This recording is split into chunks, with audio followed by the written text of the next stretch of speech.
Get up, Serah. You were in my dream. I saw you. Save it for later. Can you fight? If I have to? You're gonna have to. One more thing. Don't ever lay down and wait to die!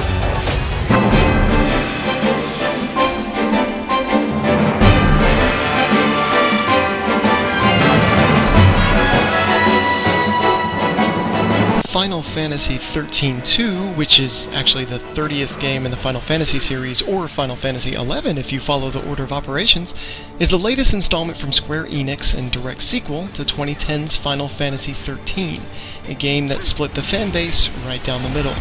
Open worlds were traded for linear corridors, and combat only allowed you to directly control an individual party member.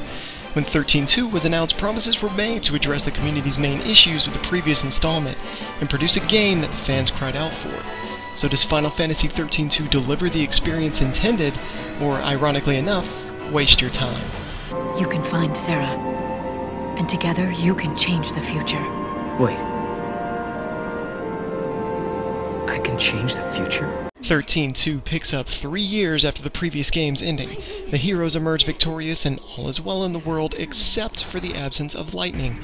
Only her sister Serah seems to notice her disappearance, while others claim she died in preventing Cocoon's collision.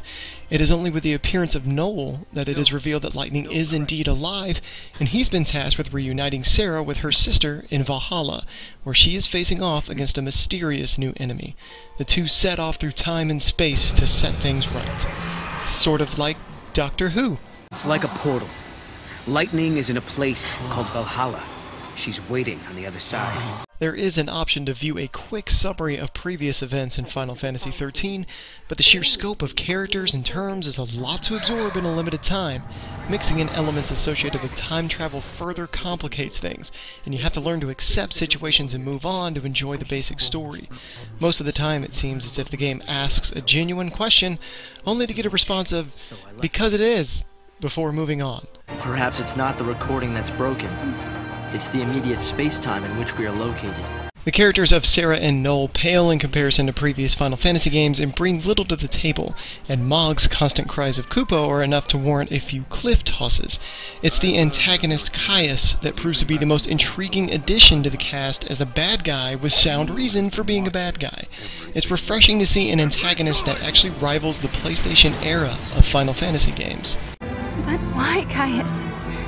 Why do you fight us? To save her. One aspect that remains unscathed with Final Fantasy is a stunning presentation. Visuals are as sharp as ever, and character animation syncs flawlessly with the returning performances of the previous voice cast. The same cannot be said for the wonky random soundtrack. XIII-2 ditches the linear corridors, giving the game a more open feel. While you're still not in an airship flying over the world, you do jump between time gates and gather artifacts in each world to jump further. The general story progression has a few snags along the way, including an attempt at platforming near the close of the game that's beyond frustrating, and one world where every 2 steps you enter into a fight. But beyond that, the game has a faster flow to it than XIII, getting right into the crux of the game mechanics within the first few hours. Humans aren't strong. They die easy. Well, some of us are tougher than others. Encounters in the game have changed as well, with a new Mog clock encounter system. Monsters now randomly appear, and a clock counts down for you to engage in combat. Striking first grants you the upper hand, but after a set time, you'll be forced into a fight-or-die situation, in which death takes you back to the last save. This can make tougher areas much more intense.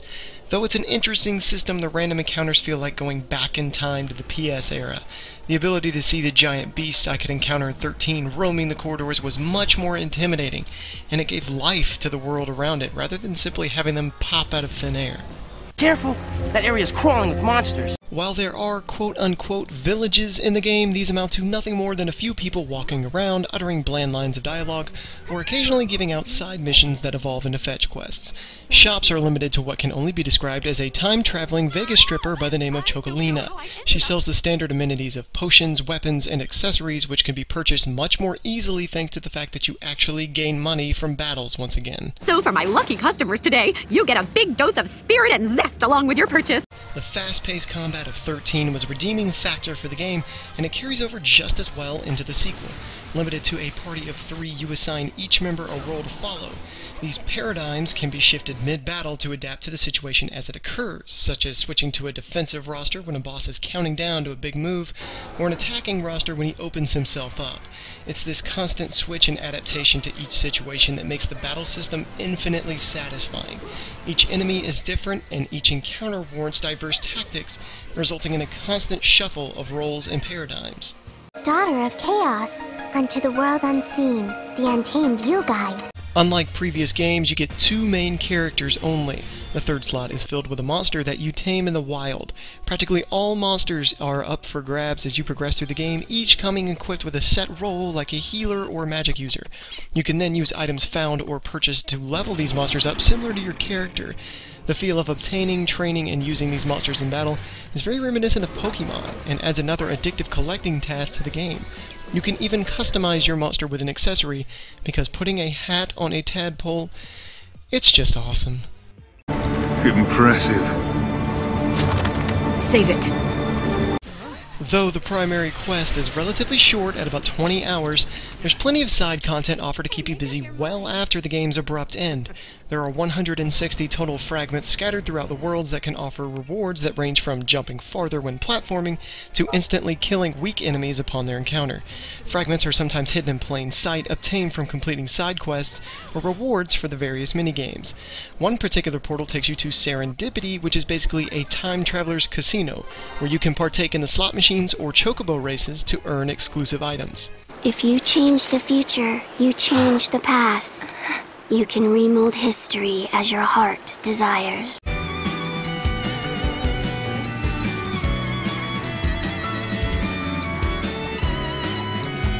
While Final Fantasy XIII-2 addresses many of the issues of its predecessor, it brings up its fair share of new ones.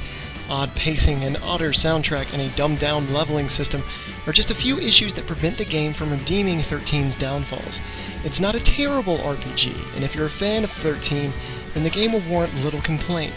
13-2 just feels like 1 step forward and 2 steps back. But you can put a pimp hat on a blob, so there's that.